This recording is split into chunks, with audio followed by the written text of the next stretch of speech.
सद्गुरुदेव की जय। शिष्य पूजे गुरु आपना, गुरु पूजे सब साथ। कहे कबीर गुरु शीस को, मत है अगम अगाध कबीरा, मत है अगम अगाध। शिष्य अपने गुरु की श्रद्धापूर्वक वंदना करता है और गुरु स्नेह सहित सभी साधुओं की वंदना करते हैं। कबीर जी कहते हैं कि गुरु शिष्य का संबंध इतना गहन और गंभीर है कि सर्वसाधारण की समझ में नहीं आ सकता। दोनों ही अपने अपने कर्तव्य पर आरूढ़ हैं।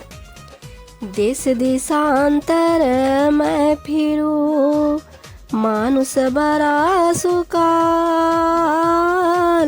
जा देखे सुख उपजे, या का परे दुकाल कबीरा, वा का पड़ा दुकाल। कबीर जी कहते, मैं देश देशांतरों में बहुत भ्रमण कर चुका हूँ और मैंने देखा है कि संसार में मनुष्य तो बहुत अधिक है, परंतु जिन्हें देखकर हृदय में सुख और शांति उत्पन्न हो, ऐसे मनुष्य की बहुत ही कमी है। वह सहज ही देखने को नहीं मिलते। स्वामी सेवक होए के, मन ही में मिल जाए। चतुराई रे जय नहीं, रहिए मन के माए कबीरा, रहिए मन के माए। कबीर जी कहते हैं, सतगुरु और सच्चरित शिष्य को स्वामी और सेवक की भांति हृदय से हृदय और मन से मन मिलाकर रहना चाहिए। चतुराई से एक दूसरे को प्रसन्न नहीं करना चाहिए, क्योंकि यह स्थिति दोनों के लिए ही दुखदायी होगी। अतः दोनों को एक दूसरे के मन व विचारों के साथ जुड़कर रहना चाहिए। गुरु की जय जानी के, पानी पी जय छानी।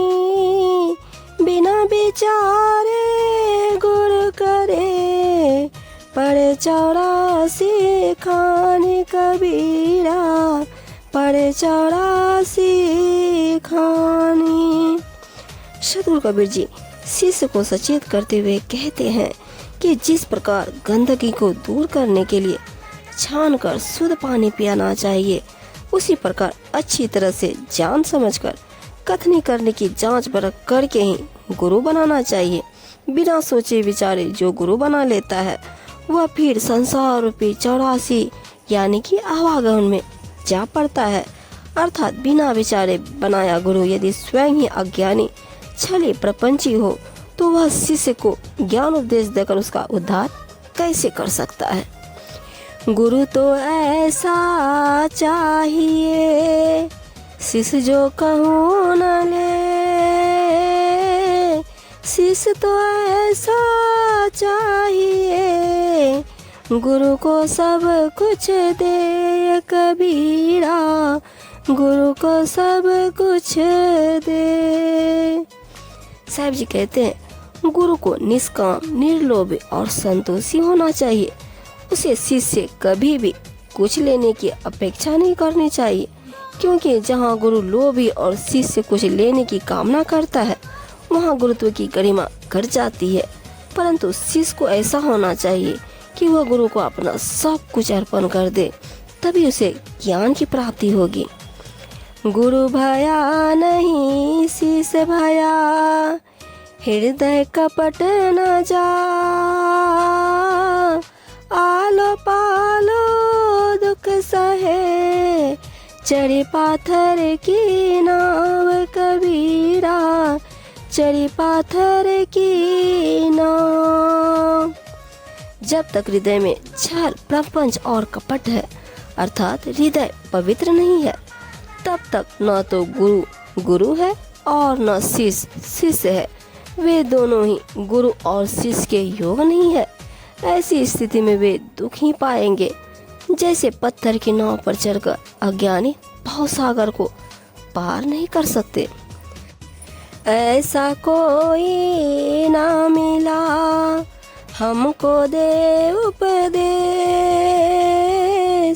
भवसागर में डूबते कर गई काळे केस कबीरा, कर गई काळे केस। इस संसार में हमें ऐसा कोई नहीं मिला जो भोले भटकों को सदुपदेश दे, अर्थात जो ज्ञान उपदेश से हमारे मोह अज्ञान को दूर कर सके और इस भावसागर में हम डूबते हुए को जो केस पकड़ कर बचा सके। इस प्रकार जीवों पर दया करने वाले सद्गुरु बहुत ही कम मिलते हैं।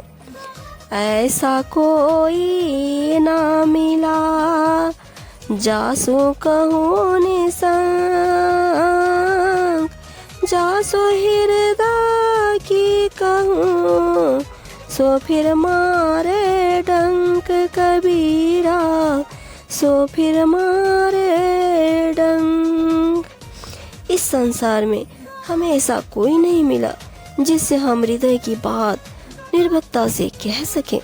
जिस किसी से भी हम अपनी वेदना कहने का प्रयत्न करते हैं वह सर्प की तरह टक मार देता है, अर्थात यहाँ कोई भी किसी की व्यथा सुनने को तैयार ही नहीं। हृदय ज्ञान ना उपजे मन प्रतीत न हो, ताको सतगुरु का करे धन घसे को लहर न होए कबीरा, घन घसे को लहर न हो। जिसके हृदय में ज्ञान ही उत्पन्न नहीं होता और मन में श्रद्धा तथा विश्वास भी नहीं है, ऐसे अज्ञानी लगन रहित व्यक्ति के लिए सद्गुरु भी क्या करे, अर्थात उसके लिए कोई उपाय नहीं है। जैसे घन को घिसकर भला कहीं कुल्हाड़ी भी बनती है।